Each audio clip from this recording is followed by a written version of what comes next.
Chicago کی سرگرمیاں بڑی عروج پہ رہی ہیں، اور اب آپ کو پتہ ہے شکاگو میں جو سرگرمیاں ہو رہی ہیں وہ کسی سے اب ڈھکی چھکی بھی نہیں ہیں، اور کافی ایکٹیویٹیز ہوئیں شکاگو میں. اور سید عمر صاحب کی طرف سے پاکستان ڈے منایا گیا، جس میں کونسل جنرل شکاگو جناب طارق کریم صاحب نے خصوصی طور پر شرکت کی. انجم صاحب نے تلاوت پیش کی، اور طلعت رشید صاحب نے نظامت کے فرائض انجام دیے. راجہ صاحب نے ساؤنڈ سسٹم کو سنبھالا، اور سٹی آفیشلز نے شرکت کی. اس کے علاوہ ڈاکٹر وسیع اللہ خان صاحب نے اپنے نظریات خیالات کا اظہار کیا. احمد کریم جاگڑا صاحب موجود تھے میمن کمیونٹی کی طرف سے، اور بہت سارے عمائدین موجود تھے. روہنگیا مسلمانوں کے عمائدین موجود تھے، اور ہماری پختون برادری جو ہے وہ کافی تعداد میں موجود تھے. بہت کم نظر آتے ہیں عموماً ہمارے پاکستانی پروگرامز میں، لیکن اس پروگرام میں موجود تھے. سید عمر صاحب داد کی مستحق ہیں، اور خوبصورت قومی اور نغمے سنائے گئے، قومی ترانہ سنایا گیا. بڑی اچھی پریزنٹیشن پیش کی گئی، اور ایک خوبصورت پروگرام آرگنائز کیا تھا سید عمر صاحب کی طرف سے، جس میں کمیونٹی کے بہت سارے لوگوں نے شرکت کی وسیع تعداد میں، اور پورا ہال بھرا ہوا تھا.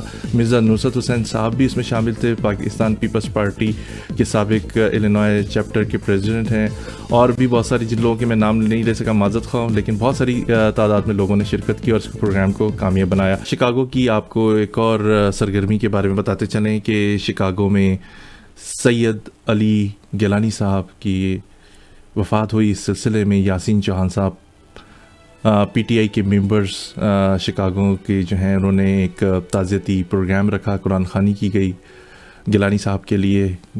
گیلانی صاحب کی خدمات ہر اس پاکستانی مسلمان کشمیری کے دل میں ان کی یاد رہے گی کہ جس طرح وہ ڈٹے رہے اور آزادی کا خواب دیکھتے رہے، اور اپنے موقف پہ ڈٹے رہے کہ پاکستان زندہ باد، کشمیریوں کو آزادی مل کے رہے گی، اور پاکستان کے ساتھ کشمیری کھڑے ہیں، اور کشمیر پاکستان کے ساتھ کھڑا ہے.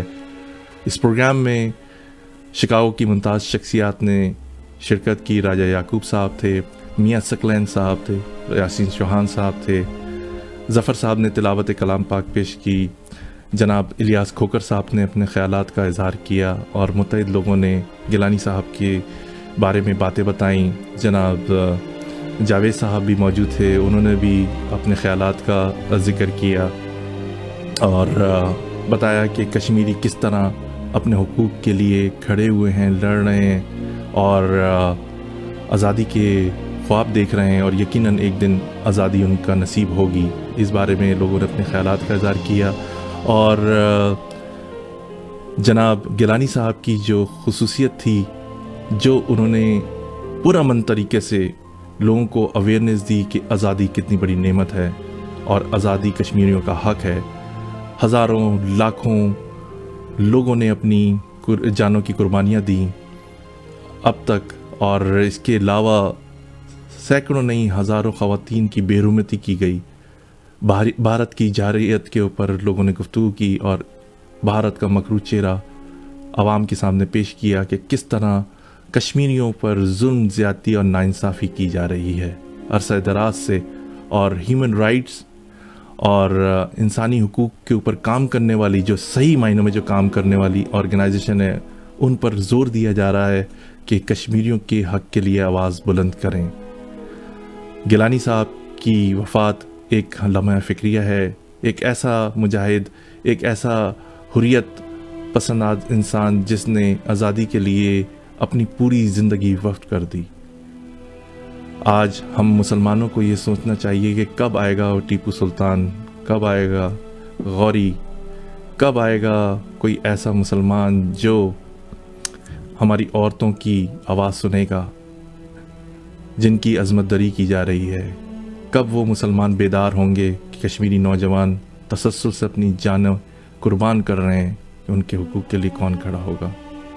تو یہ وہ خوبصورت سا ایک پروگرام تعزیتی رکھا تھا انہوں نے، اور ایسے پروگرام ہونے چاہیے. اور بھی میں دوسری اپنی آرگنائزیشن جو شکاگو میں کام کرتی ہیں ان کو بھی چاہیے کہ پروگرام کیے جائیں. اور یاسین چوہان صاحب نے خوبصورت انداز میں کشمیریوں کی نمائندگی کی اس پروگرام میں.